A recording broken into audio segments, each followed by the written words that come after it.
اللہ تبارک و تعالیٰ نے امور تکوینی کے تحت، تخلیقی نظام کے تحت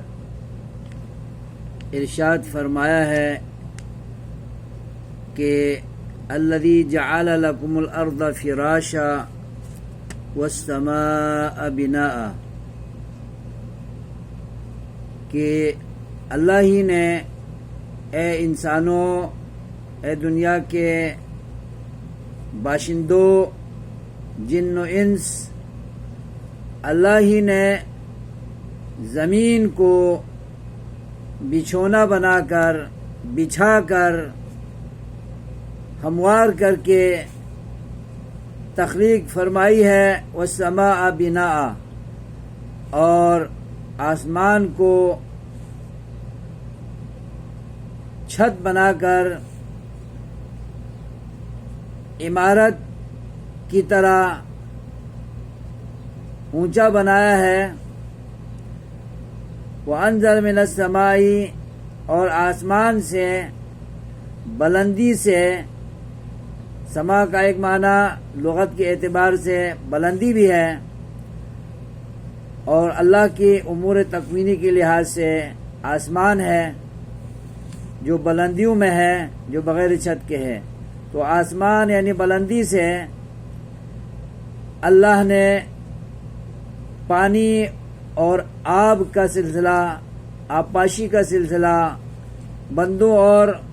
مخلوقات کو سیراب کرنے کا سلسلہ ماءً، پانی سے اللہ تعالیٰ نے سلسلہ شروع کیا ہے، نظام بنایا ہے۔ فَأَخْرَجَ بِهِ مِنَ الثَّمَرَاتِ، اس آبپاشی نظام کے ذریعے، اس سیرابی نظام کے ذریعے اللہ تبارک و تعالیٰ نے پیدا کیے ہیں، اگائے ہیں،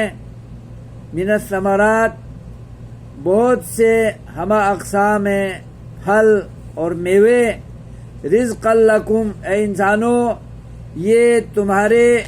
رزق اور معاشی وسائل اور تمہارے اقتصادی ذرائع کے طور پر ہم نے بنانے کا اور پیدا کرنے کا سلسلہ کیا ہے پانی کے ذریعے۔ فَلَا تَجْعَلُوا لِلَّهِ اندادا، تم ان چیزوں کی تخلیق میں، ان کو عطا کرنے میں، ان کو فراہم کرنے میں، ان کو دیے جانے میں، عطا کرنے میں تم اللہ کے شریک مت بناؤ، یعنی دیتا اللہ ہے، بناتا اللہ ہے، فراہم اللہ کرتا ہے، اور تم جب چیز وصول ہو جاتی ہے تو تم کسی پیر کا نام لے دیتے ہو، کسی ولی کا نام لیتے ہو، اور کسی نیک شخص کا نام لیتے ہو، کسی زندہ کا نام لیتے ہو، کسی مردے کا نام لیتے ہو، اور اس طرح اللہ کی نعمتوں میں، اس کی مخلوق میں سے کتنے ساروں کو تم حصے دار بناتے ہو۔ یہ ناانصافی ہے، یہ عدل کے خلاف ہے،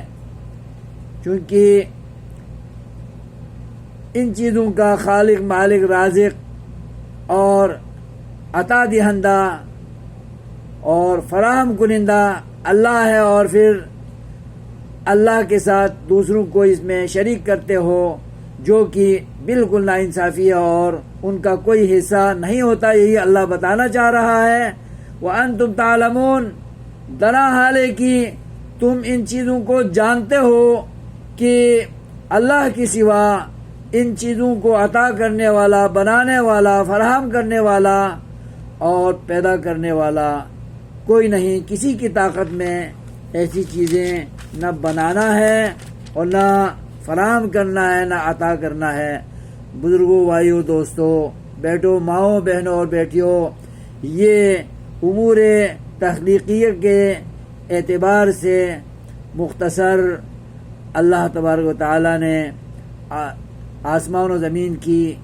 تخلیق کا اور پھر ان سے انسانوں کو رزق، اقتصاد، معاشی وسائل فراہم کرنے کا ایک مختصر جائزہ پیش کیا تھا، اور ان چیزوں کو عطا کرنے میں، دینے میں کسی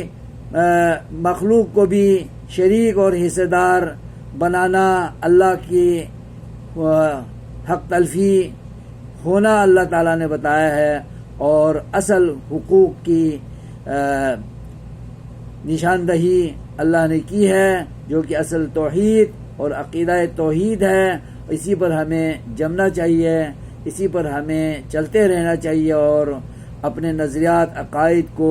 شرک سے پاک رکھ کر اللہ تعالیٰ کے حقوق میں کسی کو بھی شریک نہ کرتے ہوئے ہمیں اپنی زندگی گزارنی چاہیے، دین کے اعمال کرنے چاہیے،